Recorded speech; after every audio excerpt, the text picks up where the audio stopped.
So hello what's up, कैसे हैं आप सब। दोस्तों, आज डिक्लेयर हुए सीए इंटर और सीए फाउंडेशन के रिजल्ट्स। एंड कहीं ना कहीं आप कहीं भी जाते हो, चाहे लिंक्डइन पे जाओ, चाहे इंस्टाग्राम पे जाओ, चाहे यूट्यूब पे जाओ, हमको दिखते हैं ढेर सारे रिजल्ट्स जहाँ पे दिखता है कि यार ढेर सारे स्टूडेंट्स पास हो गए। कहीं ना कहीं ढेर सारे स्टूडेंट्स पास हुए, कईयों की एग्जामिशन आ गई, कईयों की रैंक आ गई। But sir, is that the reality? Answer is no. बहुत कम स्टूडेंट्स हैं जो कहीं ना कहीं पास हुए हैं। बट हमको इतने सारे सक्सेसफुल रिजल्ट्स देख के ऐसा लग रहा है यार सिर्फ हम ही हैं जो कहीं ना कहीं रह गए हैं। तो अगर आप हो एक सीए इंटर स्टूडेंट जिसने कहीं ना कहीं जनवरी 26 के एग्जाम दिए थे, चाहे आपने ग्रुप 1 दिया या ग्रुप 2 दिया या बोथ ग्रुप दिया, और अगर आपका एग्जाम क्लियर नहीं हो पाया और आप सोच रहे हो कि सर बाउंस बैक कैसे करना है, कहीं ना कहीं बाउंस बैक कैसे करना है, सबसे पहले कैसे अपने मन को मनाना है कि हम बाउंस बैक करें। दूसरी बात, अगर मान लो हमने बोथ ग्रुप दिए थे, बोथ ग्रुप क्लियर नहीं हुए, तो हम अभी क्या करें? ग्रुप 1 दें, ग्रुप 2 दें या बोथ ग्रुप दें?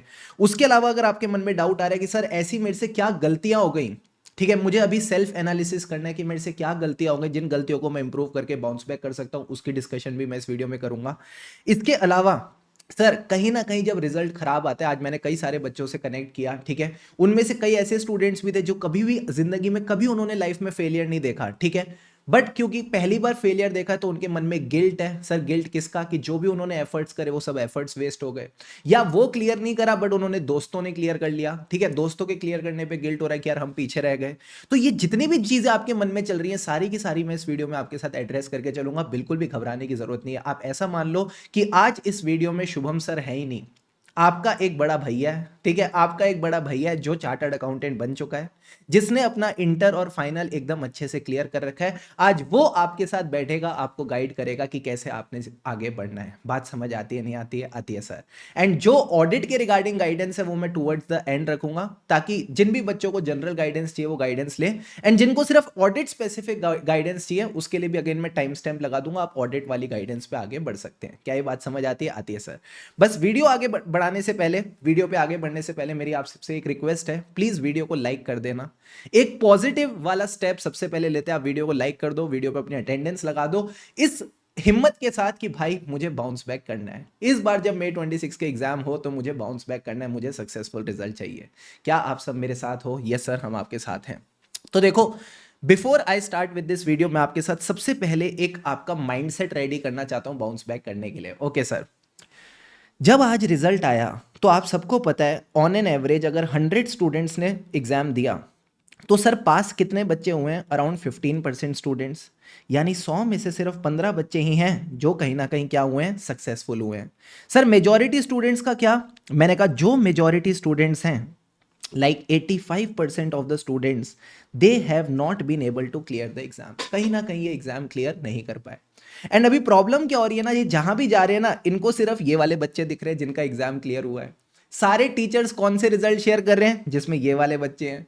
हर जगह कौन से बच्चे दिख रहे हैं? जिसमें ये वाले बच्चे हैं। बट इनको क्या लग रहा है ना, इनको छोड़ के सब पास हो गए, बट द रियलिटी इज सब पास नहीं हुए भाई, सब सक्सेसफुल नहीं बने। सिर्फ और सिर्फ 15% बच्चे ही सक्सेसफुल बने। अच्छा, मैं आपको एक बात और बता दूं, जो ये 15% बच्चे सक्सेसफुल बने हैं, सर इसमें किसका रोल है? मैंने कहा अगर 100% एफर्ट थे तो 100 में से आप मान लो 80% एफर्ट तो स्टूडेंट का ही था। 10% आप मान सकते हो कहीं ना कहीं लक, या आप बोल दो गॉड की ग्रेस, ठीक है सर। एंड बाकी 10% क्या है? मैंने कहा बाकी 10% अगर कुछ बचती है तो वो है हम टीचर्स की guidance. That is our teachers guidance, that is the only game. आपको बात समझ आ रही है? नहीं आ रही है? आ रही है सर। तो ये जो 15% बच्चे हैं, ये जब सारी चीजें एलिमेंट साथ में आए तब जाके कहीं ना कहीं ये सक्सेसफुल बने।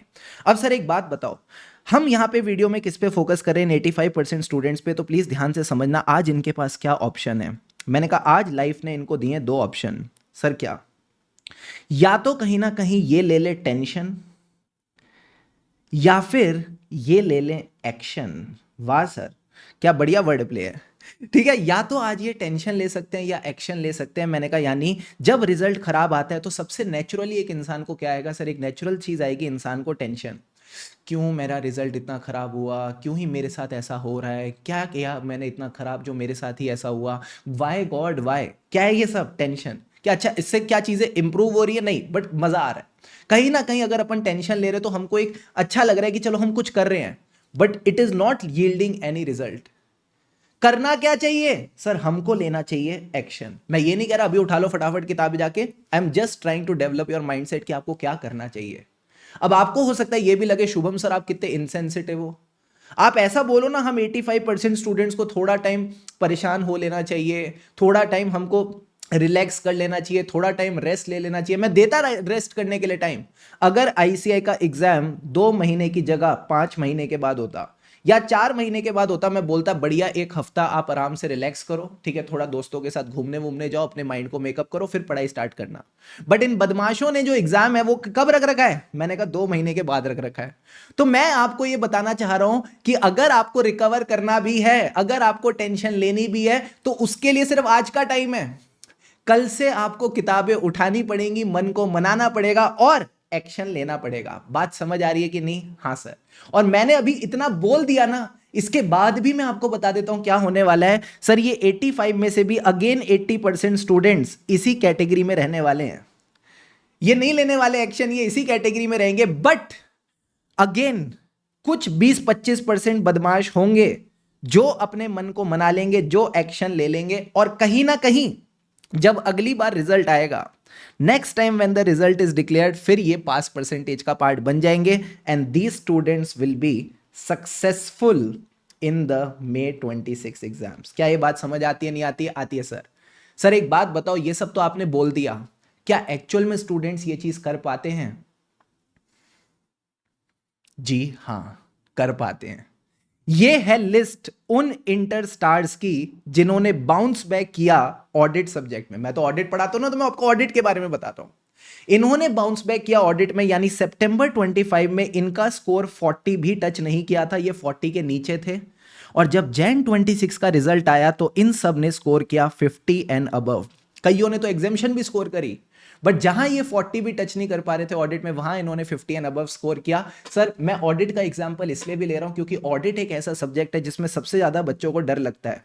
और मेरा तो एक ही मोटो है कि जब पूरी दुनिया ऑडिट में डरती है 40 लाने से, तो मेरा जो स्टूडेंट है ना उसकी एग्जामिशन आनी चाहिए। ठीक है, मैं इसी चीज में बिलीव करता हूं, क्योंकि वही है जो कहीं ना कहीं स्टूडेंट को डिफरेंशिएट करती है फ्रॉम अदर्स एंड कहीं ना कहीं उसको सक्सेसफुल बनाती है। और मैं आप सबसे पूछता हूं कि एक बात बताओ, हम एग्जाम्पल लेते हैं शिवम गुलाटी का।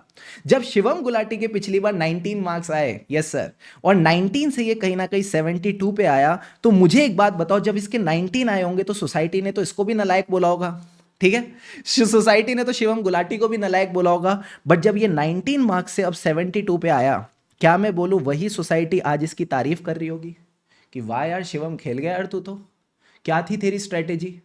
इस टाइम पे तो इसको कुछ पूछ भी नहीं रहा होगा, अब सब इससे पूछ रहे होंगे बता यार तेरी एग्जामिशन की स्ट्रेटेजी क्या है। क्या जब इसके 19 मार्क्स आए या इन सबके जब इतने खराब खराब नंबर आए, क्या इनको सेल्फ डाउट नहीं हुआ होगा? क्या इनका दिल नहीं दुखा हुआ होगा? क्या ये सब इंसान नहीं है? क्या गौरव इंसान नहीं है? चिराग इंसान नहीं है? ओम, निखिल, मिष्टी, वंशिका, ये सब इंसान नहीं है? सर एक बात बताओ, जब 21 मार्क्स आए योगिता के, क्या इसको दिल में बुरा नहीं लगा होगा कि यार क्यों मेरे एफर्ट्स वेस्ट हो गए? एंड यही लाई 68। अब नाच रही होगी ये एग्जामिशन आ गई ऑडिट में। तो दोस्तों मैं आपको कहना चाहता हूं ये एक दो नहीं है, ये बहुत सारे बच्चे हैं जिन्होंने 40 भी टच नहीं किया था और अब ये एग्जामिशन लाए हैं। जब ये 39 पे अटक गई होगी, कौन है ये? हेली रधनपुरा, वाह क्या नाम है। जब ये 39 पे अटक गई होगी, इसका दिल भी तो दुखा होगा, काश एक नंबर और आ जाता, मैं ऑडिट में पास हो जाती।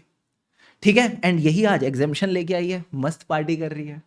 एंड ये अगेन एज आई सेड, ये एक दो, अच्छा ये देखो 19, 30, 57, दो दो बार अपने मन को मनाया और 57 पे आए। 14 नंबर क्या फालतू नंबर हैं, अगेन किस पे आ गए? 57 पे। तो मैं आपको कह रहा हूं जब ये सब बच्चे इतना मेहनत कर सकते हैं और अपनी लगन से आगे बढ़ सकते हैं, तो ये बताओ आप क्यों नहीं?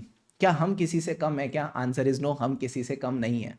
तो अब सबसे पहले आपकी जो फर्स्ट लर्निंग है इस वीडियो की वो यही है, कमी किसी भी बच्चे में नहीं होती। ठीक है, जो कमी है वो किसी भी बच्चे में नहीं होती, सब बच्चे एक समान हैं। कमी होती है प्रिपरेशन की। कहीं ना कहीं जब ये नंबर आए इस टाइम पे क्या था सर? इनकी प्रिपरेशन में कमी थी।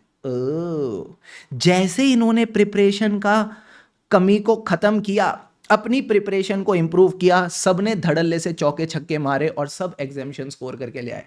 अच्छा एक बात बताओ, मान लो ठीक है गौरवदीप से अगर कोई मिलता है और वो बोलता है मेरे 79 मार्क्स आए ऑडिट में, ठीक है 79 आए ऑडिट में, क्या आप इसको देख के बोल पाओगे कभी ये 24 पे भी रहा होगा? नहीं सर, हमको तो ये वाला स्कोर दिख रहा है। मतलब जब आप भी सक्सेसफुल हो जाओगे तो आपका ये वाला जो रिजल्ट है ना, जो खराब आ गया है, ये कोई पूछेगा भी नहीं। आपसे पूछी जाएगी कि भाई ये बता, जो तू पास हुआ ना उसकी स्ट्रेटेजी क्या थी। यानी आज आपको लाइफ ने मौका दिया है अपनी कमबैक स्टोरी लिखने का, अपनी बाउंस बैक स्टोरी लिखने का। और मैं आपको बताऊं ना, इस बार जब ऑडिट का रिजल्ट आया है, ठीक है, अराउंड 20-25 जो रैंक होल्डर्स है वो हमारे बैच के स्टूडेंट्स हैं, रेगुलर और एग्जाम ओरिएंटेड बैच। अभी मैं यहाँ पे यूट्यूब वाले स्टूडेंट्स की तो बात ही नहीं कर रहा, ठीक है सर। इसके अलावा जब मैं एग्जामिशन की बात करता हूँ, अराउंड 480 प्लस जिन बच्चों ने भी अभी फॉर्म भरा है, again regular and exam oriented batch students, 480 plus students have scored exemption in audit. again मैं अभी YouTube वाले स्टूडेंट्स को कंसिडर नहीं कर रहा, बट क्या है ना कि अगर मैं वो सारे रिजल्ट आपको दिखाता ना, तो आपको ये जरूर लगता कि यार शुभम सर एकदम बढ़िया पढ़ाते, मस्त फैकल्टी हैं, इनके बच्चों के क्या धुआंधार रिजल्ट आते हैं। बट पता है क्या है ना, आप रिलेट नहीं कर पाते। वो चीजें शायद आपको थोड़ा इंस्पायर तो करती, बट आप उनसे रिलेट नहीं कर पाते। आप पता है रिलेट किसके साथ करते हो? आप रिलेट करते हो राजदियो के साथ, जो 29 मार्क्स लाया और इसने बाउंस बैक किया टू 71, आप इसके साथ रिलेट करते हो। तो मुझे बताओ, क्या आप भी अपनी कमबैक स्टोरी लिखना चाहते हो? क्या आप भी बाउंस बैक करना चाहते हो? यस सर, हम बाउंस बैक करना चाहते हैं। अगर हाँ तो आ जाओ मेरे साथ, मैं आपकी हेल्प करना चाहता हूं इसमें, ठीक है। एक बड़े भाई की तरह मैं आपकी इसमें हेल्प करना चाहता हूं। मैं चाहता हूं आप इस लूप से बाहर निकलो और सक्सेसफुल बनो। अभी तक अगर वीडियो को लाइक नहीं किया ना, बहुत बुरी बात है। हाँ, फटाफट प्लीज वीडियो को लाइक कर दो, ठीक है सर। सबसे पहले मन में सवाल आता है, सर हम बोथ ग्रुप्स दें या सिंगल ग्रुप दें? तो देखो मैं आपको सिंपल बात बताता हूँ। अभी हमारे पास ना 2 मंथ्स हैं। 2 मंथ्स का क्या मतलब होता है सर? 60 डेज होते हैं, ठीक है। अगर मैं 3 सब्जेक्ट्स भी मान लेता हूँ हमारे पास हैं, ठीक है, मुझे इसकी अगर 2 रिवीजन भी करनी है, तो क्या मैं बोल दूं 2 रिवीजन करने के लिए कितना टाइम लगेगा सर? 2 रिवीजन करने के लिए आप मान लो एक रिवीजन में लगभग 10 दिन जाएंगे, ठीक है। अब अच्छा ये मत सोचना कि सर मैंने पहले तो पढ़ा हुआ था तो अब चीजें फटाफट हो जाएंगी, नहीं। जब आपको बाउंस बैक करना है, जब आपको चीजें स्टार्ट करनी है, तो वापस अभी स्क्रैच से ही स्टार्ट होगा। कहीं ना कहीं वापस आपको वो चीजें उठानी पड़ेंगी, सारे क्वेश्चंस प्रॉपर्ली लिख के प्रैक्टिस करने पड़ेंगे। So you need to give proper time. तो मान लो पहली रिवीजन में आपने दिए 10 दिन, दूसरी रिवीजन में मान लो आपने दिए 6 दिन, और तीसरी रिवीजन में मान लो आपने दिए 3 दिन। कितने हो गए? 10 + 6 19 + 3 22। 22 डेज तो एक सब्जेक्ट में जा रहे हैं, अगर आप 3 रिवीजन कर रहे हो प्रॉपर वाली ढंग से। अब यही अगर मैं 3 सब्जेक्ट लेता हूं तो कितने दिन आ जाते हैं सर? 66 डेज आ जाते हैं। क्या इतने दिन हैं हमारे पास? Do you think you have proper 66 days? No sir.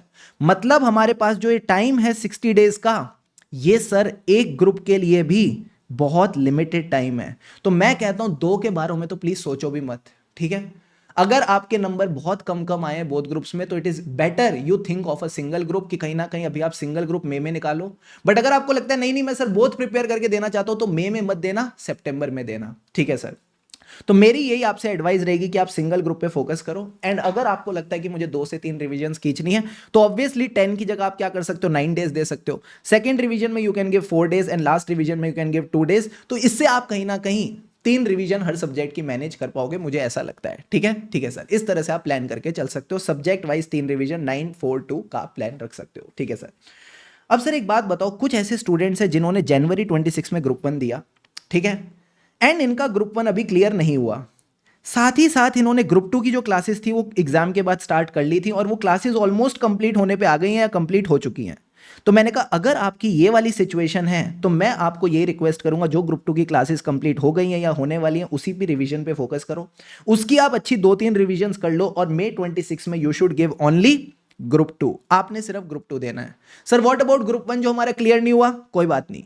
अगर मान लो आपका जो ग्रुप 1 है ये क्लियर नहीं हुआ, इसको हम सितंबर 26 में देंगे और इसको क्लियर कर लेंगे, ठीक है। जैसे ही में एग्जाम कंप्लीट होगा, आप फटाफट ग्रुप 1 पे बैठ जाओगे, एंड सितंबर 26 में आपने ग्रुप 1 निकालना है। क्या ये मीठी मीठी एडवाइस समझ में आती है? हाँ sir, and this is the most logical वे। इसके बाद सर आते हैं कॉमन मिस्टेक्स, जो मेरे को स्टूडेंट से बात करके पता चली। आ जाओ इन मिस्टेक्स के बारे में भी डिस्कशन करते हैं। देखो कहीं ना कहीं जब आप सोचते हो कि मुझे दोनों ग्रुप इंटर के देने हैं, कितने टाइम में? 9 मंथ्स में, ठीक है। तो सर क्या हो सकता है कि मान लो आपने कहीं भी थोड़ी भी कमी पेशी छोड़ दी, कहीं भी थोड़ा इनडिसिप्लिन हो गया, कहीं भी क्लासेस कम में टाइम ज्यादा लगा दिया, तो रिवीजन के लिए टाइम कम मिलता है। क्लासेस तो हम कर लेते हैं, बट रिवीजन के लिए टाइम कम मिलता है। तो सर हुआ क्या है, एक बार फटाफट समझते जाना क्या क्या गलती है, और अब आपने एनालाइज करना है कि आपकी गलती कौन सी और आप उसको कैसे सुधारोगे। कुछ स्टूडेंट्स ऐसे हैं जो सिर्फ 1-2 रिवीजन कर पाए, क्योंकि एक दो रिवीजन हुई थी तो सर क्या हुआ, बिकॉज ऑफ लेस रिवीजन उनकी प्रैक्टिस भी कम हुई, एंड बिकॉज प्रैक्टिस कम थी तो हर सब्जेक्ट में उनका स्कोर कितना है 30s और 40s में। यही स्कोर अराउंड 50-60s पहुंच सकता है सर, कब, अगर आप अपनी प्रैक्टिस बढ़ा दो। तो जब प्रैक्टिस कम होती है तो सर इससे क्या होता है, जब एग्जाम हम देने जाते हैं हमारा कॉन्फिडेंस कम होता है, हमारी जो राइटिंग स्पीड होती है वो राइटिंग स्पीड भी कहीं ना कहीं कम होती है। जब आप एग्जाम लिखते हो तो जो मिस्टेक्स होने के चांस होते हैं, जिनको आप प्यार से सिली मिस्टेक्स बोलते हो, वो बढ़ जाते हैं। तो सिंपल है दोस्त, आपके अंदर कमी नहीं है, आपके बस प्रैक्टिस के अंदर कमी थी। अगर आप इस प्रैक्टिस को बढ़ा देते हो तो ये स्कोर खत्म हो जाएगा, आपके भी 50-60s में इजीली नंबर आ जाएंगे। क्या ये बात समझ आती है? हाँ, शायद यही रीजन है कि एडवांस अकाउंट्स जैसे आसान सब्जेक्ट में, जिसका पेपर भी आसान था, उसमें बच्चों ने कम स्कोर किया because of lack of practice. तो यही अगर आप 3 से 4 रिवीजन ढंग से करते हो, you will be in a good position. ठीक है सर। दूसरी चीज sir, panicking in the exam. हम जनरली एग्जाम में पैनिक क्यों करते हैं सर? या तो प्रैक्टिस कम है तो हमारे हाथ ही नहीं चल रहे, ठीक है, तो अगेन इस चीज को, या फिर मान लो प्रैक्टिस ठीक थी बट हम एग्जाम में जाके वैसे ही घबरा गए, तो इसका एक ही सॉल्यूशन है, please write the mock test. अगर आप घर पे मॉक टेस्ट लिखोगे, 3 घंटे को समझोगे कैसे मैनेज करना है, तो एग्जाम में भी मैनेज हो जाएगा। तो चाहो तो 1 से 2 मॉक टेस्ट लिखो जिससे आपको कॉन्फिडेंस मिले। अलग रीजन सर, अगला रीजन है, आजकल यूट्यूब का जमाना चल रहा है, तो कई सारे स्टूडेंट क्या करते हैं, they don't do proper classes. एक वीडियो इधर से देख ली, एक वीडियो इधर से देख ली और खिचड़ी पढ़ाई कर लेते हैं, जिस वजह से क्या होता है सर, आपके प्रॉपर नोट्स नहीं बन पाते, आपकी कोई प्रॉपर क्वेश्चन प्रैक्टिस नहीं हो पाती, एंड जब कॉन्सेप्ट्स खराब है, क्वेश्चंस प्रैक्टिस नहीं हुई, तो बताओ एग्जाम कैसे क्लियर होगा सर? एग्जाम क्लियर नहीं होता। तो जिस भी सब्जेक्ट में मान लो आपने इस तरह की गड़बड़ कर रखी है, मैं यही रिक्वेस्ट करूंगा, उस सब्जेक्ट का या तो फास्ट ट्रैक या एग्जाम ओरिएंटेड, दोनों एक ही चीज होती है, कोई टीचर फास्ट ट्रैक के नाम से देता है, कोई टीचर एग्जाम ओरिएंटेड के नाम से, आप ये बैच कहीं ना कहीं इनरोल करके चल सकते हो। ठीक है, चाहे एडवांस अकाउंट्स में आपको ये लगता है, या लॉ में लगता है, या कॉस्टिंग, एफएम, किसी भी सब्जेक्ट में आपको लगता है कमी पेशी है, यहां पे आप ले लो। अब ये मत करना हर सब्जेक्ट का फास्ट ट्रैक देखने लग गए। भैया 2 महीने आपके पास, अगर आप 3 सब्जेक्ट मैनेज कर रहे हो तो एक का बैच लेके बाकी 2 के रिविजन्स पे आप फोकस कर सकते हो। बट अगर लगता है नहीं सर मेरी तो तीनों ही सब्जेक्ट की क्लासेस प्रॉपर हुई नहीं है, मैं तीनों ही सब्जेक्ट स्क्रैच से स्टार्ट कर रहा हूं, तो फिर आपने एग्जाम मई में नहीं देना। Again you need to give the exam in सितंबर। पहले क्लासेस कंप्लीट करो, फिर 2-3 रिवीजन करो, तभी फिर आप सितंबर में दो। बात समझ आ रही है? आ रही है सर। इसके अलावा सर अगला रीजन क्या आता है, क्योंकि बच्चे के पास टाइम कम था तो वो दोनों ग्रुप्स मैनेज नहीं कर पाया, तो मैंने इसके बारे में आपको ऑलरेडी बता दिया। अभी भी टाइम कम है, अभी भी सिर्फ 2 महीने हैं, तो प्यार से प्रेम पूर्वक तरीके से सिर्फ सिंगल ग्रुप पे फोकस करके चलो। सो आई होप जितनी भी कहीं ना कहीं सिनेरियोज बन सकते थे मैंने यहाँ पे एड्रेस कर दिए, आपको एक क्लैरिटी मिल गई होगी। Very good. नाउ सर, अगला सवाल जो बच्चे के मन में आता है ये है, शुभम सर हमारे मन में ना एक गिल्ट हो रहा है कि हम एग्जाम क्लियर नहीं कर पाए, तो अब इस गिल्ट के साथ बाउंस बैक कैसे करें? इस गिल्ट के साथ बाउंस बैक कैसे करना है, ये बहुत ही इंपॉर्टेंट चीज तो है। क्या आप भी एग्री करते हो? बोलो हाँ। हाँ सर, गिल्ट तो हो रहा है। अब सर गिल्ट किस किस का हो रहा है, ध्यान से समझना। सबसे पहले गिल्ट हो रहा है कि हमारे एफर्ट्स वेस्ट हो गए। पानी के 2-2 घूंट लगाओ, मेरे को भी थोड़ी प्यास लग रही है।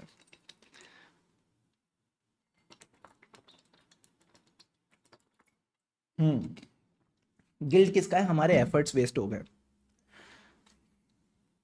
कृष्ण जी क्या कहते हैं सर? कृष्ण जी कहते हैं, पार्थ तुमने कर्म करना है, जो इसका फल है ना, ठीक है, जो इसका फल है, तुमको इसकी बिल्कुल भी चिंता करने की जरूरत नहीं है। सर चिंता करने की जरूरत क्यों नहीं है? क्योंकि कृष्ण जी बहुत ही अच्छे हैं, ठीक है।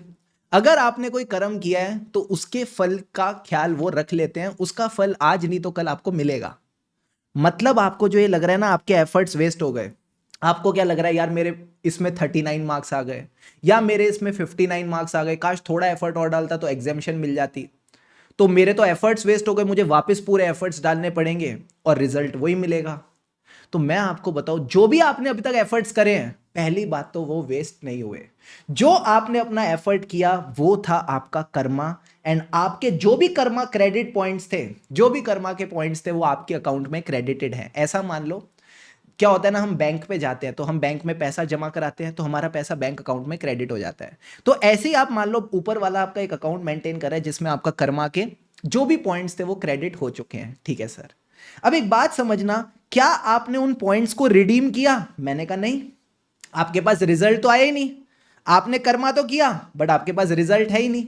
अच्छा एक बात बताओ, अगर मैं एफडी कराता हूं और एफडी में रिडीम नहीं करता तो क्या मिलता है? सर मुझे उस एफडी पे इंटरेस्ट मिलता है, कहीं ना कहीं उस एफडी पे इंटरेस्ट मिलता है, तो मैं बताऊं आपको भी इंटरेस्ट मिलेगा। आपका कोई भी एफर्ट अभी वेस्ट नहीं हुआ है। वो बोलते हैं ना, ऊपर वाला जब भी देता है छप्पड़ फाड़ के देता है। हाँ, तो ये छप्पड़ फाड़ने का क्या मतलब है? मैंने कहा इंटरेस्ट के साथ देता है। तो लाइफ में कभी ना कभी आपको ऐसा कोई गेन होगा, कभी ना कभी कोई ऐसी चीज होगी जो आपको लगेगा यार मैंने इतने एफर्ट्स तो नहीं करे, ये इतना अचानक इतना अच्छा कैसे हो गया मेरी जिंदगी में। तो जब वो बहुत अच्छा होगा ना, तब आपको शायद ये याद आए कि कभी लाइफ में कुछ गड़बड़ भी हुई थी। ठीक है, तो पहले तो ये चीज अपने माइंड से फटाफट निकाल दो कि आपके कर्मा वेस्ट हो गए, कोई कर्मा वेस्ट नहीं हुए, बस वो स्टोर्ड है और उस पर आपको इंटरेस्ट मिलता जा रहा है। ठीक है सर, डील डन। दूसरी चीज जो गिल्ट कर रही है वो ये कर रही है कि यार हमारा ना दोस्त पास हो गया। ठीक है, हम देखो दुख क्या होता है ना, देख अपन क्या होता है, अपन फेल हो गए तो अपने को दुख होता है। बट अगर अपन फेल हो गए और दोस्त पास हो गया ना, तो दुख ज्यादा होता है। ऐसा होता है कि दुख 2x और 3x होता है। ठीक है, जेलसी होती है। तो सबसे पहले मैं आपको बताता हूं लाइफ का उसूल, ये सिर्फ सीए एग्जाम्स का नहीं है, ये पूरी लाइफ का उसूल है। Stop comparison. ठीक है, stop the comparison in your life. बचपन में इंग्लिश टीचर ने सिखाया होगा, comparison is the thief of Joy. Life में आप कभी भी खुश रहोगे ना, तो आप देखोगे आपसे कोई ना कोई आगे है, चाहे फाइनेंशियली, पैसे के मामले में, घर के मामले में, गाड़ी के मामले में, हमेशा आपसे कोई ना कोई आगे रहेगा। जब आप देखोगे मेरे से कोई अच्छा कर रहा है, आपको लगेगा यार मैं ठीक नहीं कर रहा क्या, मैं अच्छा नहीं कर रहा क्या, क्योंकि आपको देखा ना कोई और अच्छा कर रहा है, तो आपको लगेगा मैं कम अच्छा कर रहा हूं क्या। और कोई हो ना हो, मुकेश अंबानी के पास तो हमेशा आपसे ज्यादा पैसे रहेंगे। हाँ, तो आप कभी भी फाइनेंशियली सेटिस्फाइड फील ही नहीं कर सकते। और मैंने कहा फाइनेंशियली छोड़ो, और भी अदर एरियाज हो सकते हैं जिसमें कोई आपसे बेहतर कर रहा हो सकता है किसी के फैमिली रिलेशंस अच्छे हैं। ठीक है, कोई हमसे ज्यादा अच्छा दिखता है। ठीक है, किसी की हमसे हाइट अच्छी है। ठीक है, या किसी का मान लो स्टेमिना अच्छा है, या मान लो किसी की हेल्थ हमसे अच्छी है, किसी के पर्सनल रिलेशन हमसे अच्छे, पर्सनल तुम समझ गए होंगे, लवी डवी वाले रिलेशन। तो बहुत ऐसे ऐसे डिफरेंट एरियाज हो सकते हैं जहां पे कोई हमसे बेहतर कर रहा हो। एंड प्रॉब्लम पता है क्या है, जब भी हम कंपेयर करते हैं, हम कंपेयर उससे करते हैं जो हमसे बेहतर कर रहा है। क्या कभी आपने ऐसा किया कि आपने अपने घर को कंपेयर किया विद योर मेड, कि मेड किस घर में रहती है और आप किस घर में रहते हो? नहीं सर, हम अपना घर अपने दोस्तों से कंपेयर करते हैं कि मेरा दोस्त कितने अच्छे घर में रहता है। यानी जब भी आप कंपेयर करते हो, आप उससे करते हो जो आपसे बेहतर कर रहा है। ठीक है, ठीक है, जो आपसे बेहतर कर रहा है, और आप सैड फील करना शुरू कर देते हो। आपको लगता है सारी प्रॉब्लम्स आप ही के साथ है, बाकी की लाइफ तो सॉर्टेड चल रही है। लगता है नहीं लगता कि सर प्रॉब्लम तो हमारे साथ ही है, दूसरे बंदे की लाइफ क्या चल रही है, सॉर्टेड चल रही है। बट मैं बताऊं ऐसा नहीं है।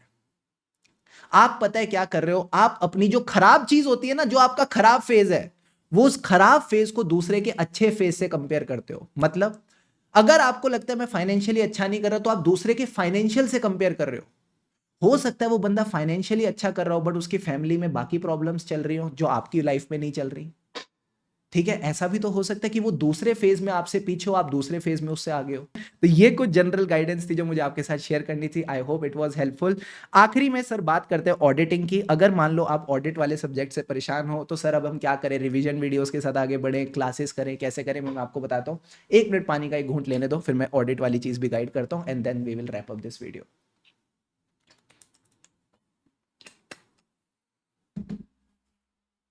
देखो, ऑडिट में अगर पास होना है ना, तो 2 चीजें चाहिए सर। क्या? कॉन्सेप्चुअल क्लैरिटी, कहीं ना कहीं सब्जेक्ट को समझने के लिए, क्वेश्चंस को इंटरप्रेट करने के लिए, साथ ही साथ लर्निंग। सर लर्निंग किसकी? जो आईसीआई आपसे 4 से 5 पॉइंट्स एक्सपेक्ट कर रहा है।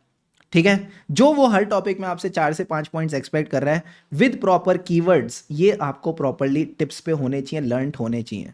अगर आपके कॉन्सेप्ट्स क्लियर हैं, लर्निंग नहीं है, रिजल्ट नहीं आएगा।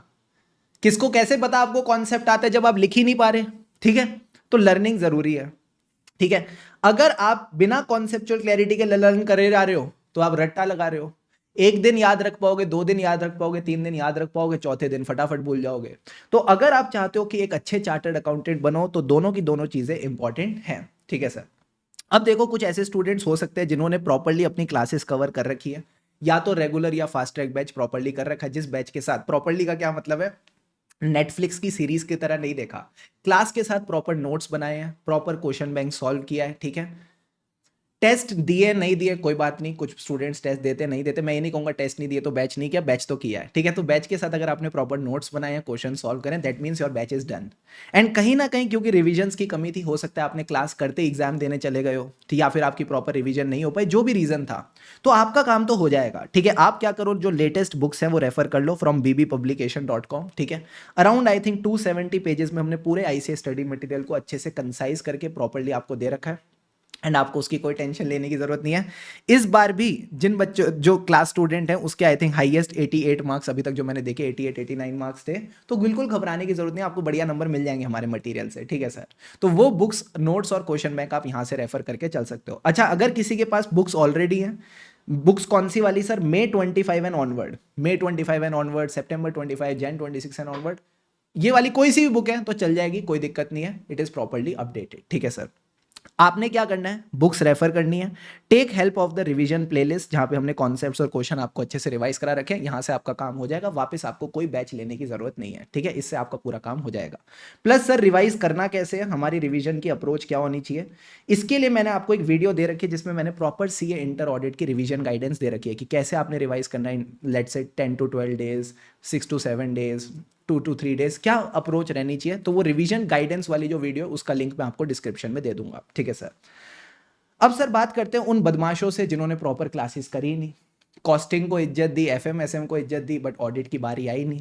तो अगर आपकी ऑडिट की क्लासेस पेंडिंग है, आपने ऑडिट अच्छे से नहीं पढ़ रखा, आपने सेल्फ ट्राई करके भी देख लिया बट रिजल्ट नहीं आ रहा, तो मैं आपको एक सिंपल बात बोलूंगा, if your classes are not properly done, you can take help of our exam oriented fast track batch. इस बैच को डिजाइन इस तरह से किया गया कि कहीं ना कहीं अगर कोई स्टूडेंट है जिसकी प्रिपरेशन में कमी चल रही है और उसको ऑडिट में कॉन्फिडेंस चाहिए, this batch is perfect for you, ठीक है sir. And even I can understand a lot of people have financial hardships, ठीक है, तो उसके लिए भी हमने आपके लिए एक छोटा सा ऑफर रख रखा है फॉर सम डेज, तो वो ध्यान से सुन के जाना, ठीक है सर।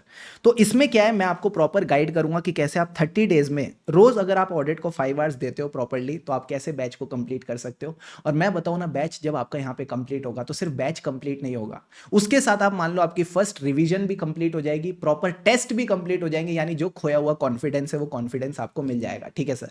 एंड बैच के बाद आपने कैसे 3 रिवीजन और करनी है वो पूरा मैं आपको गाइड करूंगा, डोंट वरी, मतलब फिर आपके अंदर कोई टेंशन नहीं रहेगी, Shubham sir is there to take care of you, okay sir.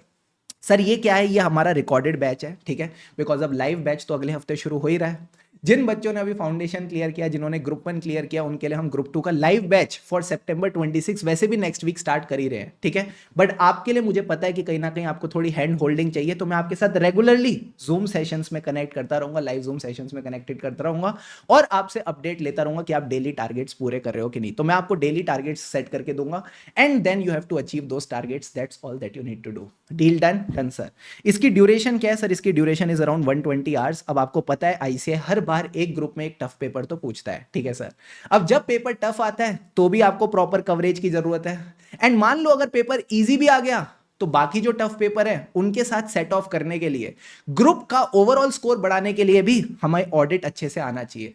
तो मान लो अगर ऑडिट का पेपर टफ भी आता है तो भी दिस बैच इज अमेजिंग, अगर ऑडिट का पेपर इजी आता है तो भी आप 70-80 नंबर बढ़िया तरीके से स्कोर कर सकते हो, कोई घबराने की बात नहीं है। यानी इस बैच में प्रॉपर आपके कॉन्सेप्ट नोट्स बनवाए जाएंगे, ठीक है सर। मैं बता रहा हूं 120 आवर्स कैसे है, आपके प्रॉपर हैंड रिटन नोट्स बनवाए जाएंगे, आपको अच्छे से कॉन्सेप्ट सिखाया जाएगा, प्रॉपर समझाया जाएगा थ्रू चार्ट्स, जहां चार्ट्स और लिंकिंग से नहीं हो सकता वहां पे आपको रिलेटेबल मेमोरी टेक्निक्स भी मिलेंगी। एंड इसके साथ जितने भी आईसीआई के केस स्टडी बेस्ड क्वेश्चंस हैं of the study material, RTP, MTP, past exams, they will be properly interpreted in the class। उनको रीड नहीं किया जाएगा, रीड नहीं करा जाएगा, उनको इंटरप्रेट किया जाएगा कि मान लो एग्जाम में अगर ऐसे कोई नया केस स्टडी बेस्ड क्वेश्चन पूछते हैं तो आप कैसे इंटरप्रेट करोगे, पूरी गाइडेंस आपको मिलेगी।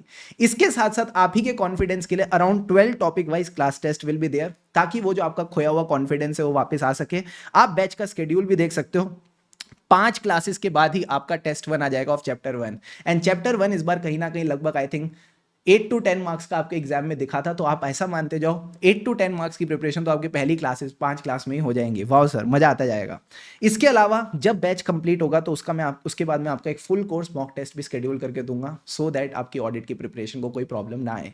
प्लस जैसा कि आपको पता है आपने 5 आवर्स डेली पढ़ना है, यानी आपने 2 क्लासेस करनी है, तो एक क्लास आप सुबह कर सकते हो, एक क्लास शाम को कर सकते हो, एंड दिन भर में आप फिर अपना कोई भी सब्जेक्ट उठा लो, कॉस्टिंग उठा लो, फिर जब कॉस्टिंग कंप्लीट हो जाए फिर उसको एफएम से रिप्लेस कर दो। एंड जैसे जैसे आपके कॉस्टिंग और एफएम कंप्लीट होंगे, साथ साथ आपकी दो दो क्लासेस ऑडिट की चली रही हैं, तो इसके बाद क्या होगा, आपका इधर कॉस्टिंग कंप्लीट हुआ, मान लो आपने कॉस्टिंग 15 दिन में कंप्लीट किया, उधर एफएम आपने कंप्लीट किया, एफएम एसएम कंप्लीट किए 15 दिन में, तो 30 दिन के अंदर अंदर आपका ऑडिट के बैच भी कंप्लीट हो जाएगा, और पहले कॉस्टिंग 15 दिन में और फिर एफएम एसएम भी 15 दिन में, यानी पूरा ग्रुप 2 आपका विद इन 30-35 डेज पूरा रिवाइज हो जाएगा। बात समझ आती है नहीं आती है? आती है सर, समझ गए सर। इससे क्या होगा, मैंने कहा जब आप इतनी सारी मेहनत मेरे साथ कर लोगे, उससे आपको कंफर्ट आ जाएगा, ठीक है, उससे आपको कंफर्ट आ जाएगा। और फिर वो जो टेंशन होती है ना कि यार ऑडिट में 40s कैसे लाने हैं, फिर आप टारगेट करोगे एग्जामिशन। जैसे इस बार 450 प्लस आई थिंक 480 स्टूडेंट्स की एग्जामिशन आई है, फिर आप भी उस लिस्ट का पार्ट बन पाओगे। बात समझ आती है नहीं आती है? आती है सर।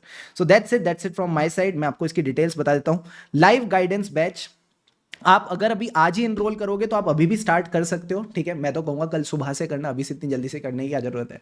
आप आराम से उसको हाथों हाथ स्टार्ट कर सकते हो, आपको इंस्टेंट एक्सेस मिल जाएगी। बाकी मैं आपके साथ जो लाइव जूम कनेक्ट करूंगा, इट विल बी ऑन 11 मार्च 26, ठीक है। इसका जो मैं टाइमिंग है आपको टेलीग्राम चैनल पे अपडेट कर दूंगा, लिंक डिस्क्रिप्शन में। मोस्टली हम टाइमिंग इवनिंग में रखेंगे, ठीक है सर। प्लस इस पे मैं आपको एक ऑफर दे रहा हूँ, ठीक है, क्योंकि अभी रिजल्ट वीक है, तो just to motivate you little bit कि भाई आप अच्छा करो अपने साथ लाइफ में, और आपको भी एक वो होता है ना, अपन रिजल्ट खराब होता है तो सर कुछ अच्छा चाहिए, इंडियंस को तो अच्छा तभी लगता है जब ऑफर मिलता है। तो वैसे ही हमने बैच का प्राइस 4999 रख रखा है। अगर आप मार्केट में टेस्ट सीरीज लेने जाते हो, बुक्स लेने जाते हो, इसी का खर्चा लगभग 3-3.5 हज़ार रुपये आपको पड़ जाएगा। यहाँ तो आपका जीएसटी भी इंक्लूडेड है और लेक्चर्स भी इंक्लूडेड है। तो अगर आप ऑफर लगाते हो तो ये आपको 4500 रुपीज़ का मिल जाता है। एंड ये ऑफर सिर्फ और सिर्फ 10th मार्च तक एप्लीकेबल है। तो 4500 में I am giving you everything properly, but just make sure you are working hard. कहीं ना कहीं आप पूरी शिद्दत से मेहनत करो, and trust me you will get the best of the result, ठीक है सर। इसका कोड क्या है? इसका कोड है ग्रैब 500, ठीक है, ग्रैब 500। आप ये कोड लगा सकते हो, जस्ट गो टू bbvirtuals.com, यहाँ पे आपको मिल जाएगा। एक बार मैं आपको साइट भी दिखाता हूँ, then I will wrap up this session. Yes people, so दोस्तों साइट खोलते ही आपको ऐसे बड़ा बड़ा दिख रहा है, results offer 8 to 10th March, ठीक है। So this is the offer, limited time offer है, मिस नहीं करना। Grab 500 is the coupon code. आपने जाना है वीडियो लेक्चर पे, go to C enter, go to auditing and ethics. जैसे ही आप ऑडिटिंग एंड एथिक्स पे जाते हो, आपको यहाँ पे सेकंड बैच ही दिख जाएगा, exam oriented fast track batch. यही एग्जाम ओरिएंटेड है, यही फास्ट ट्रैक है, यही रिपीटर बैच है, एवरीथिंग इज दिस ओनली, ठीक है सर। इस पर आपने क्लिक करना है, ठीक है। Already it was on offer for 4999, ठीक है। बुक्स अगर आपके पास हैं तो आप विदाउट बुक्स ऑप्शन ले सकते हो, बुक्स नहीं है तो विद बुक्स ऑप्शन लेना, आपको सॉफ्ट कॉपी नहीं मिलेगी, पहले ही बता रहा हूँ, ठीक है सर। एंड कूपन कोड जब आप अप्लाई करोगे तो कूपन कोड में आप अप्लाई कर सकते हो ग्रैब 500, ठीक है, ठीक है सर। सो दोस्तों that's it from my side. Sorry थोड़ी सो जो ये वीडियो थी ये थोड़ी बड़ी हो गई, बट कहीं ना कहीं मुझे लगता है कि बाउंस बैक करने के लिए इतनी गाइडेंस तो चाहिए, ठीक है, इतनी गाइडेंस तो चाहिए। तो वो सारी गाइडेंस जितनी हो सकती थी मैंने आपके साथ शेयर करी। बस मैं यही चाहता हूं कि अगली बार जब रिजल्ट आए May 26 का, तो कहीं ना कहीं आप भी इस लिस्ट का पार्ट बनो, और आप भी बोल सको कि यार मैं शुभम सर का स्टूडेंट हूं, मैं भी एक इंटर स्टूडेंट नहीं हूं, मैं हूं इंटर स्टार, मैं हूं इंटर स्टार जिसने बाउंस बैक किया, ठीक है। So wishing you the best. I hope कहीं ना कहीं इस वीडियो से थोड़ी पॉजिटिविटी मिली, एक जोश आया, एक जुनून आया कि यार हाँ मुझे भी अपने लिए कुछ अच्छा करना है। वीडियो अच्छी लगी हो तो वापस बोलूंगा, प्लीज वीडियो को लाइक कर देना, कमेंट करके जो भी आपके मन में है वो शेयर कर दो, एटलीस्ट इतना तो लिख दो, I will bounce back in May 26, ठीक है, I will bounce back in May 26. That's all I want from you. Thank you so much everyone. Have a great time. अब तो थोड़ी स्माइल दिखा दो ना चेहरे पे, ऐसे मैं, मेरा मन नहीं कर रहा तुमको ऐसे छोड़ने का। एक बार स्माइल दिखा देते चेहरे पे तो मजा आ जाता। एक बार वो मुस्कान दिखा दो, वो जो खो गई है कहीं। यही वाली मुस्कान चाहिए। इसी मुस्कान की चमकान के तो सब दीवाने हैं, ठीक है। सो ऐसे ही हंसते खेलते मन लगा के पढ़ते रहें, क्योंकि दोस्तों खुशी से पढ़ेंगे तभी आगे बढ़ेंगे। Take care everyone, I am always there for you.